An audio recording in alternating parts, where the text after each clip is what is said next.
अलीपुरद्वार के सौविक दे सरकार को उत्तर बंगाल के दूसरे बंगाली लेखक के रूप में इस साल का साहित्य अकादमी पुरस्कार मिल रहा है। सौविक को इस साल तेलुगु लेखक वाई सत्यनारायण द्वारा बंगाली में माय फादर बलैया नामक एक दलित तेलुगु परिवार की आत्मकथा का अनुवाद करने के लिए साहित्य अकादमी पुरस्कार मिल रहा है। वो गोविंदा हाई स्कूल अलीपुरद्वार में अंग्रेजी विभाग के शिक्षक हैं। सौविक बाबू अमिया भूषण मजूमदार के बाद साहित्य अकादमी पुरस्कार प्राप्त करने वाले उत्तर बंगाल के दूसरे बंगाली लेखक हैं। पुरस्कार मिलने की खबर से अलीपुरद्वार में साहित्य साधना के क्षेत्र में उत्साह बढ़ गई। साथ ही शिक्षकों को भी उनकी सफलता पर गर्व है। 30 दिसंबर को साहित्य अकादमी ने एक प्रेस विज्ञप्ति जारी कर इस वर्ष के साहित्य अकादमी पुरस्कार प्राप्तकर्ताओं के नामों की घोषणा की। सौविक दे सरकार के साथ साथ पूरे देश में 21 अन्य लोगों को अनुवाद साहित्य अकादमी पुरस्कार मिल रहा है। अकादमी पुरस्कार प्रतिवर्ष देश की कुल 22 भाषाओं के लिए दिए जाते हैं। इस वर्ष इन 22 प्राप्तकर्ताओं को साहित्य अकादमी पुरस्कार के रूप में ताम्रपत्र और 50,000 नकद प्रदान किए जाएंगे। शिक्षक का शिक्षण और साहित्यिक अभ्यास के साथ घनिष्ठ संबंध है, जिसके चलते सौविक बाबू का नॉमिनेशन हुआ।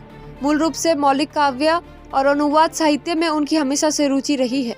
सौविक बाबू कहते हैं, अनुवाद साहित्य मुझे गहराई से आकर्षित करता है। 2017 में मैं उस तेलुगु साहित्य की ओर आकर्षित हुआ। मूल रूप से दलितों को दक्षिण भारत में ब्राह्मणवाद के खिलाफ असमान संघर्ष में कैसे खुद को स्थापित करना था, वो 150 साल का इतिहास इस पुस्तक में मुख्य विषय है। इस पुस्तक का अनुवाद करने में मुझे लगभग 1.5 वर्ष का समय लगा। पुस्तक के बांग्ला में प्रकाशित होने के बाद इसे पाठकों से अच्छी प्रतिक्रिया मिल रही थी। हालांकि ये साहित्य अकादमी पुरस्कार मुझे साहित्य पर और नया काम करने के लिए प्रोत्साहित करेगा। कोई भी पुरस्कार एक सम्मान है। साहित्य अकादमी पुरस्कार प्राप्त करना खुशी की बात है। गोविंदा हाई स्कूल के हेडमास्टर राजीव दास ने कहा, एक सहयोगी के रूप में सौविक पर हमें गर्व है। ये एक अखिल भारतीय स्तर का पुरस्कार है, जिस पर न केवल सौविक बल्कि गोविंदा हाई स्कूल परिवार को भी गर्व है।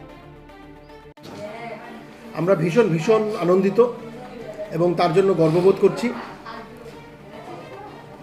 এটা গভর্নমেন্ট অফ ইন্ডিয়া থেকে আসা একটা স্বীকৃতি। তিনি দীর্ঘদিন থেকেই এই লেখার সাথে যুক্ত এবং তিনি একজন সাহিত্যেরই শিক্ষক।